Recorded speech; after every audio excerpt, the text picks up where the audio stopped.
सत्यकीला पक्षर आपणको स्वागत। बालेश्वर पुलिस प्यारेड पड़िया ठारे जिला स्तरीय 77तम साधारणतंत्र दिवस पालित हो जाइए। मुख्य अतिथि भाव माननीय राज्य मंत्री स्वाधीन मत्स्य और प्राणी संपद विकास एवं अणु क्षुद्र मध्यम उद्योग विभाग ओडिशा श्रीजुक्त गोकुलानंद मल्लिक जोगदे जातीय पताका उत्तोलन कर अभिवादन ग्रहण करथिले।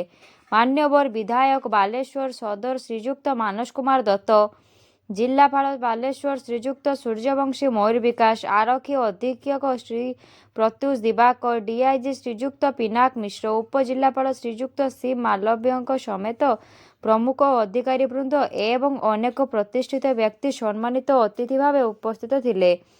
भोर सकाळ 4 घटिका समय सहर सारा डाकबाजी यंत्र माध्यम रामधुन परिवेषण करा जायथिला। पुलिस रिजर्व पड़िया ठारे मुख्य अतिथि द्वारा पताका उत्तोलन पर प्यारेड प्रज्ञापन मेढ़ सांस्कृतिक कार्यक्रम अनुष्ठित होइथिला। पुलिस और विभिन्न शिक्षानुष्ठान छात्र छात्री मानकर मोट 54टी कंटिजेंट प्यारेड रे भाग नैथिले। 5टी प्रज्ञापन मेढ़ और 5टी सांस्कृतिक दल सह महावीर आखड़ा संघ अंशग्रहण करथिले।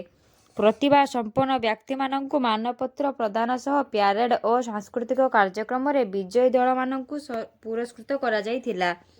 परे मंत्री महोदय और जिलापाल प्रमुख रोटरी क्लब रो पुष्पमेला रक्तदान शिविर परिदर्शन करी रोगी माननकु फल बंटन करथिले।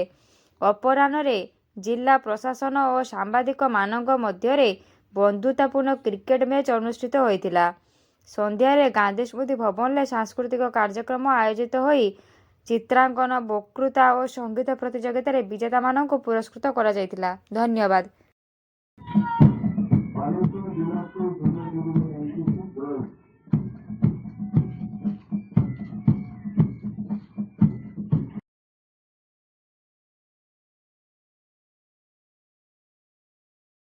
विकसित राज्य विकसित देश गठन 2047-2036 लक्ष्य रही से उद्बुद्ध कर आवश्यक रही एवं समस्त जनसाधारण को निवेदन करुच्ची विकसित राष्ट्र गठन में समस्त अवदान रहा दरकार।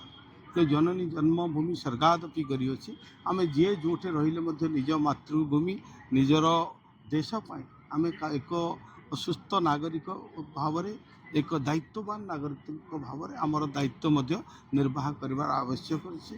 आज ये वार्ता तेणु ये बालेश्वर माटी हूँ लड़ुआ माटी पवित्र माटी ए अनेक महापुरुष मैंने झास देते स्वतंत्र उत्कल प्रदेश गठन में जपरी फकीर मोहनकर अवदान रही एवं माटीर जो महक आज सुभाषित हो उठुची। तेणु बालेश्वर जिलार समस्त आदिवासी मानक आज यही 77तम स्वतंत्रता दिवस में समस्त को नमन कर प्रणाम।